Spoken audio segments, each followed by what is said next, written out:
Everywhere I turn in the garden, I see green popping out.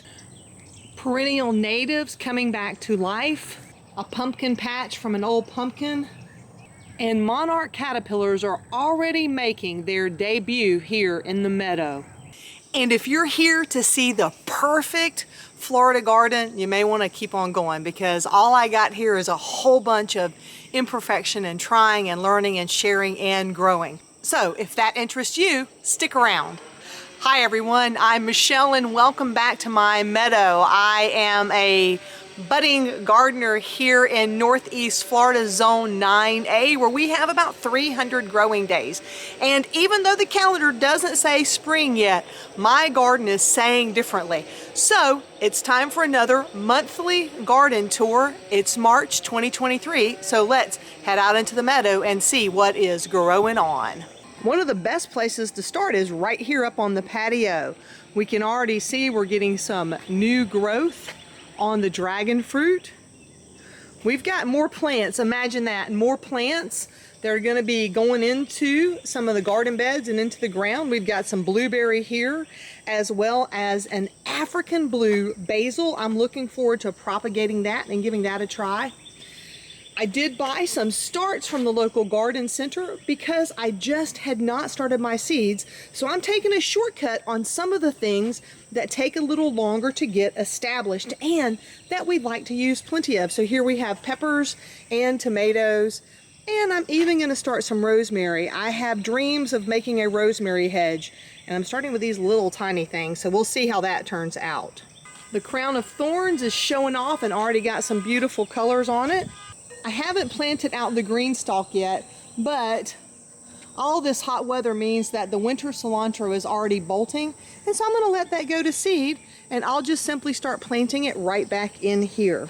We transplanted the Japanese maple. It was a really tiny tree and it froze, but I can see here that we're already getting some buds. We'll get this strong again and then get it in the ground. And there are signs of life on the moringa. This is one of the two that I transplanted last year and put this in a bucket and held on to this one, and we'll take a look at the other one in just a minute. You might see all this great mint here. Well, that I can't eat because this ground was treated with pesticides when this patio was built, but I thought that it looks pretty, and so for now it's kind of nice. If I accidentally step on it, I get a nice whiff of mint. But not to worry, Mom is sharing some mint from her garden, and I'm working on propagating some from store-bought mint. I can almost taste the mojitos now. Over on the south side of the garden, we are growing this banana circle, and it's already had a haircut for the season, and I'll show you the results of that in a minute. I have a video coming out about how I did the trimming here and the choices that we made. I have a few more segments to add, and so keep a lookout for that video as well. But overall, it's looking really good. It doesn't look like we had much loss, and I didn't do a whole lot to protect it this year. Now, let me show you what all we removed from these bananas in the past few months. We do put some of the cuttings down into the middle to compost back down, but I am also working on a way to use the banana leaves as a part of my mulching here in the garden. The goal is to take all of these banana leaves and turn them into mulch. Stay tuned to the channel because I will be testing a leaf mulcher for this process and talk about how I'll be using the banana leaves. And if you've ever used banana leaves as mulch, please, in the comments below, tell me how you did it and what you did. Right now, I had them laying out on this tarp so that they could get dry during the day, and I'll do the mulching at night so I don't have to deal with wet leaves, because I think that will do better.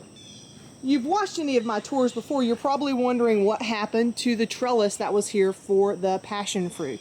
Well, the passion fruit is in the back over there. The leaves died back, but the root still seems strong and good. And so we'll be rebuilding something for that in this general area. But for now, I've pushed all the nursery up against the fence until I finish with the banana leaves. The Cataly guava is starting to get some green leaves on it, and I see new growth in there. And hooray, on the last garden tour I probably showed you the avocado. It's way in the back over there, and it is getting some green leaves on too. If it's your first time, you're wondering what's going on over here, but this is our first raised garden bed, and I have a sub pod inside there, and last year it got too hot, so I'm working on a cover system for that. This is only temporary. We had huge winds yesterday, so everything got blown around, so I just have temporarily put the cover back up for now, and I'm working on a design, thanks to Mom, in order to build me a cover for the sub pod that's underneath. Next to that, we have these 100-gallon grow bags that we purchased from Epic Gardening. They're made by Root Pouch, and they've been out in the garden for about 9 months now. In this front bag, we have sweet potatoes and longevity spinach, and in the back, we have yams. I am excited to see that they're all starting to put on leaves again, and things are carrying on. I have dug up a couple from each one, and they look great. And it will be time to harvest a little bit of the sweet potato, but the yams need to go a little bit longer before I start harvesting those. On the south side garden, the comfrey is starting to come back out and getting some new growth. And I have more work to do to plant out some more comfrey over here and trim back that lemongrass. Here at the front of the house, I have this beautiful patch that I use as a pollinator garden. This year I left the Thanksgiving pumpkin up here and tossed the seeds around, and it is already starting to show off. I think it'll be really fun to have a lot of greenery here along with the flowers that are coming. If you watched the February garden tour, you know I was a little worried about the nectarine tree. It just had a few green leaves on it and the buds were frozen off. Well, I gotta show you this.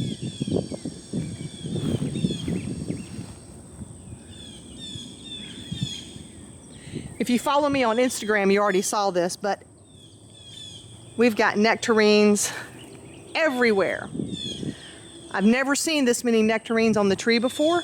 This is only our 3rd year having any kind of fruit show up. Never have we had this much, so maybe what they say about the 3rd year of planting is true. If you have any tips for me on what I need to do next to take care of this, I would certainly welcome them. But if you'll remember, last year in the front, I had this trellis, and wing beans grow from a tuber. So I decided not to pull the tubers out and just leave them. And even though they've been through a hard freeze, we now have Asian wing beans coming back up. Don't mind the dollar weed because I didn't want to disturb the roots right here in this little section. And so next, I'll need to figure out a way I'm going to trellis these. I am thinking about using a cattle panel trellis up here like we have between some of the beds in the back. It looks like we've got some buds on the plum trees, but not a whole lot of signs of life yet. But I have a feeling it's on the way. Oh yes, look here. Look there. Thank you, sir. Thank you for your service in the garden. We're very grateful for all you do. Thank you. This fig was almost totally bare 1 month ago.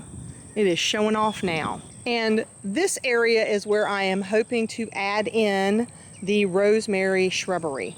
We did get this Forever brand raised garden bed moved up to the front, and I'll be planting potatoes in here very soon. Next to that is the persimmon tree. We aren't seeing any green leaves on this one yet, but I do see buds. And behind there, that other fig is just showing off.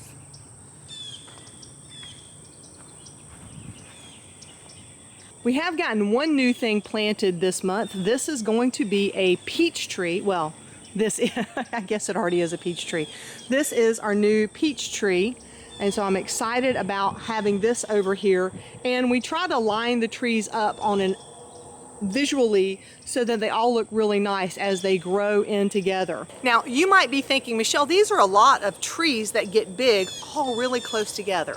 But I have a plan to continue to prune them and sort of shape them into dwarf-ish trees. I want to keep them so that I can harvest and collect them from nothing more than a regular step stool. I don't want to be climbing on a ladder and up near different kinds of power lines to collect fruit. So that's the plan. For any of the trees that you see here, my goal is to keep them pruned down so that they're manageable and easy to reach and enjoy a meal while I'm out in the meadow. Over here, the volunteer beans just keep on showing up, and I see some new sweet potato vines as well. This has been a sweet potato and bean bed for a couple of years now. Eventually, I will be adding in some more raised beds in this area. Interestingly enough, this persimmon tree has green leaves everywhere. And the first year that we had persimmons, this tiny tree gave us more fruit than the other. Well, the stun bed, this is simple, total, utter neglect, got a wee bit of a makeover because I had a garden helper. He's a great guy and he comes and helps, and I had him on weed pulling duty, and he made his way all the way around and pulled all the weeds out of here. So until he pulled a carrot and he said, "Oh, I should stop. There's stuff planted in here." Yes, yes, there is. So the stun bed doesn't have quite the same effect now as it did, but we do see that the volunteer cabbage is bolting now. So I'm going to let that continue to bolt to give some nice flowers for the pollinators. In another video, I showed you all how I transplanted the moringa. I did not do a whole lot to protect it other than put on a little bit of frost cloth. And I am not convinced yet that we are going to make it. But I'm not giving up yet. I'm gonna let this go for a few months and see if we get any new growth. If we don't, I have that other one that I can use as a replacement. This is another Cataly guava, and while I'm not seeing too much growth here, I did give this a good little haircut, and there are some new leaves coming out. Many folks on the channel are here because they have seen my Birdies versus Vigo garden bed comparison. Well, the good news is I plan to install one more Birdies in here and another Vigo as well. Now that I've put a few together and I've had them in play for a year, I think I can add some more valuable tips based on your questions and my experiences. So 2 more beds are going to go right here. Not much is growing on in the beds right now. The sweet potatoes are adding a little bit of greenery, and I've got one volunteer tomatillo down there. But this week I start the dig out so that we can see what these look like on the insides after 1 year, and we're going to take a look at why the sides may be pulling in a little bit and get that repaired. Thank you to Mark at Self-Sufficient Me for mentioning this problem. It probably would have taken a little bit longer on my beds before I noticed that something was going on. This back part of the garden here I call Orchard Row. We are growing Myers lemons, limes, elderberry, blueberry, navel oranges, tangerines, Cataly guava, and mulberry. There might be something else. Let's just go take a quick walk down along this row and see how things are growing. While these are all still in containers, I still have a mind to build out some garden beds and raise them up instead of putting them directly in the ground. And because of the density of the soil here, I think that's going to be the right choice. The blueberries are blooming. We have a small batch of plants left over from last year that did not get planted out, but they seem to still be doing okay. These are a bunch of natives that I want to add out in between Orchard Row. The Myers lemon is blooming. The tangerine is blooming. Now, I've talked about this before, but I think it's important to mention again about location, location, location. So this Cataly guava is the same variety as the one we saw just a moment ago. But it did not lose its leaves in the winter. It did not freeze. And all I can figure is there is a different kind of microclimate here.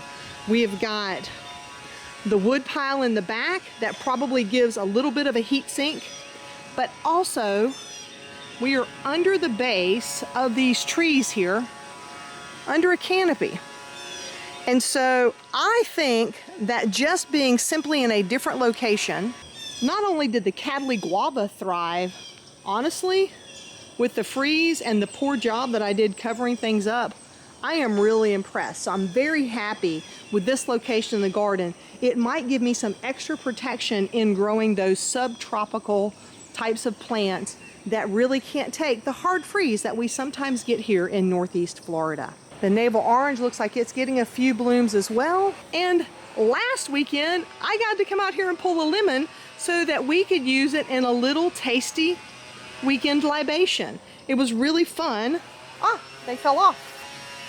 I have to tell you, it's really fun being able to use unique ingredients from your garden that you can enjoy. And the mulberry is definitely doing well, but these are some tiny little mulberries. Let me get in closer. I didn't know what variety I had. It just said mulberry, so I picked it up at the local garden center. These might be the world's smallest mulberries. They are tiny. They are thumbnail size. That is a full-size mulberry right there. They just need to ripen. Spring has definitely sprung, and I am so happy to be working out in the garden, getting a little dirt on my hands and dirt under my nails, and being able to share this with you. If you like this content, please give it a thumbs up. If you want to know more about my imperfections in my lovely Northeast Florida garden, feel free to subscribe to the channel. Until next time, my friends, remember to drink plenty of water, wear a high quality sunscreen, and as always, have a fantastic day.